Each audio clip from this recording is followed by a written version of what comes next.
Now, here in Europe, a much-watched vote in Portugal pits a moderate candidate against a hard-right politician in the race for president.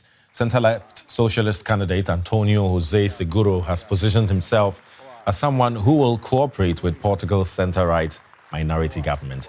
He's up against the brash style and right-wing politics of André Ventura of the Chega party, which translates to enough. It has grown into a significant force in Portuguese politics during a wider European shift to the right. Seguro was polling well ahead of Ventura. So, for more on this, I am joined by our correspondent, Jan-Phillip Scholz in Lisbon. Hello, Jan. Nice to see you. So, what's really at stake in today's presidential runoff? Well, recent polls show that Socialist António Seguro is clearly in the lead, probably receiving more than 60% of the votes. But, of course, it's already a success for the far-right candidate Ventura that he has made it to the runoffs. This has created an instability in Portugal that the country has not seen since the revolution, the democratic revolution, more than 50 years ago. But a lot of conservative candidates have said that they want to support the socialist candidate Seguro now because they think he stands for a more moderate, a more cross-party approach than the far right.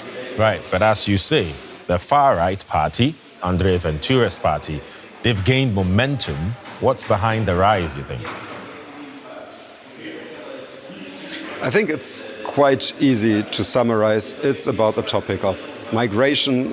Ventura is not very different to other populist leaders in this regard, and a lot of Portuguese have become more critical towards migration in recent years. And Ventura's slogans like Portuguese first or this is not Bangladesh have resonated with many Portuguese. So yeah, it's the topic of migration, and he has, I think it's obvious, also become more radical there.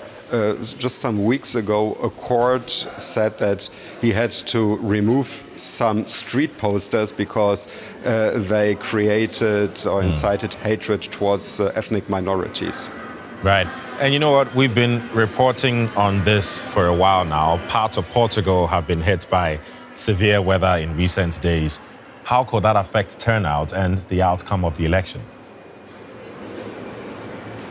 That's a very interesting question. Some observers say that it could affect voter turnout, and they say that, of course, the turnout could be much lower. Some smaller towns in Portugal said that they had to postpone the elections.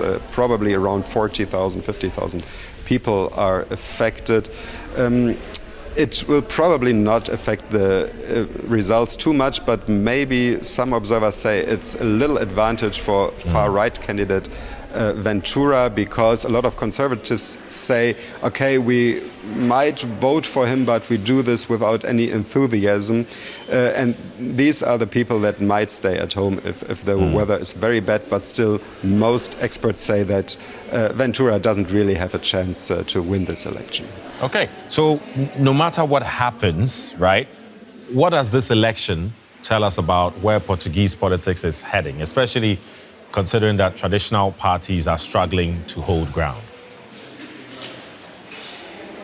Yeah, there has been a lot of instability here in Portugal in recent years. We have seen a parliamentary or a presidential election basically almost every year. The traditional parties are in a deep crisis.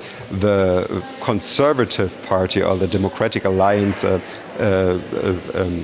an alliance of parties from the center-right to more conservative viewpoints, they just received around 11% in the last elections. So this is obviously a sign that the traditional parties are in a deep crisis, and we have seen a steady rise of the far right here in Portugal in the past years.